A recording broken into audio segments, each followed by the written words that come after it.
Ya wanafamilia, jana usiku wa kuamkia jana, baada ya zile fununu za kifo cha kiongozi wa kiroho wa Iran ambazo zilitolewa na hao wajuaji hao, nilikuja nikarekodi video ya kupingana na kile nilichokuwa nakizungumza kwamba ni mpaka pale tutakapokuwa tumepata uthibitisho.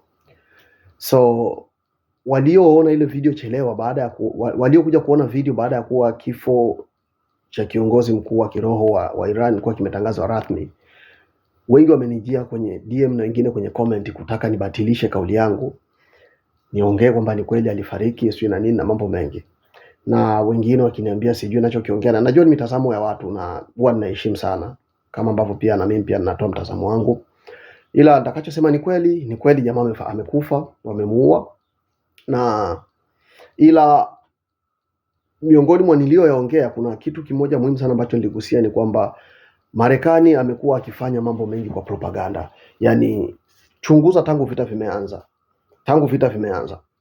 Baada ya wao kuhakikisha wamefanikiwa kumuua huyo kiongozi, yaani speech za mwanzo kabisa zilizokuwa akizifanya Trump pamoja na waziri mkuu wa Israeli zilikuwa ni kuhamasisha raia wa Iran waingie barabarani, waanze kuandamana kuiondoa serikali iliyopo. Kwa utagundua ni kwamba kwa yeye mwenyewe binafsi hana uwezo wa kuingiza jeshi kwenda kuitoa ile serikali kama ambavyo amekuwa akifanya kwa nchi zingine. Hivyo basi alichotarajia yeye ni kwamba akimuua yule kiongozi, ni aidha utawala uliopo utakata tamaa na kuamua kusarenda, au raia wataingia barabarani kumaliza shughuli ili aende anajipiga kifua kwamba kamaliza vita. So kinachotokea sasa hivi si Marekani wala Israeli aliyekitarajia. Hata hawa majirani hawa Dubai, Qatar, Bahrain na maeneo mengine ya jirani ambayo Iran amekuwa akiyashambulia hadi saizi, wote hawakutarajia wanachokiona sasa hivi. Wote, na Saudi Arabia kiwemo, hakuna aliyetarajia wanachokiona sasa hivi.